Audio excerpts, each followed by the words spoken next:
आम्ही दुःखी आहोत. लक्षात. मग सांगितलं गोरक्षनाथाने मच्छिंद्रनाथाला काही करा पण हा राजा जिवंत झाला पाहिजे.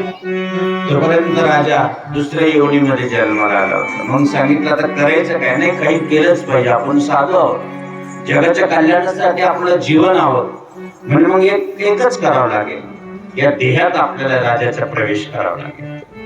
अशी ही कथा आहे धर्मवीरची. आणि म्हणून त्या देहामध्ये 12 वर्ष प्रवेश केला. कोणी? मच्छिंद्रनाथाने 12 वर्ष त्या देहात राहिले. आणि त्या मच्छिंद्रनाथाच्या शरीराच्या एका पिंडीजवळ मंदिराच्या गर्भगाभाऱ्यात गोरक्षनाथाने रक्षण केले. ती पुढची कथा फार सुंदर आहे. परंतु त्या प्रवेशामध्ये 12 वर्ष असताना जो पवित्र पावन असा देह धारण केला त्या जगदंबा परांबा मातेच्या गर्भातून, तो म्हणजेच धर्मनाथ. आणि त्या धर्मनाथ दिदीचं नामकरण आपण या ठिकाणी लेकराच्या याच्यातून करूया. आपण त्याच्या नावाने टाळ्याच्या गजरात स्वागत करूया. ह्या दिवशी आणि म्हणून राष्ट्रसंत सद्गुरु जनार्दन स्वामी बाबाजींच्या कृपेनं, सद्गुरु जनार्दन स्वामींच्या आशीर्वादाने आपण ते स्वागत करत आहोत.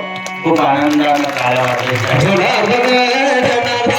सद्गुरु स्वामी जनार्दन, जनार्दन, जनार्दन, सद्गुरु स्वामी जनार्दन, सद्गुरु स्वामी जनार्दन, वनगिरी बाबा जनार्दन, सद्गुरु स्वामी जनार्दन, वनगिरी बाबा जनार्दन, जनार्दन, सद्गुरु स्वामी जनार्दन,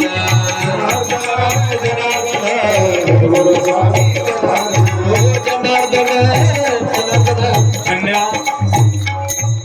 आपण चांगलं आयोजन, चांगलं नियोजन अति सुंदर केलं. त्या परिवाराला खूप धन्यवाद देऊ. सर्व ग्रामस्थ, आता आमच्या मागे एवढा व्याप आहे. पहिल्या राजनीसाठी आम्ही 7-7 दिवस येत होतो.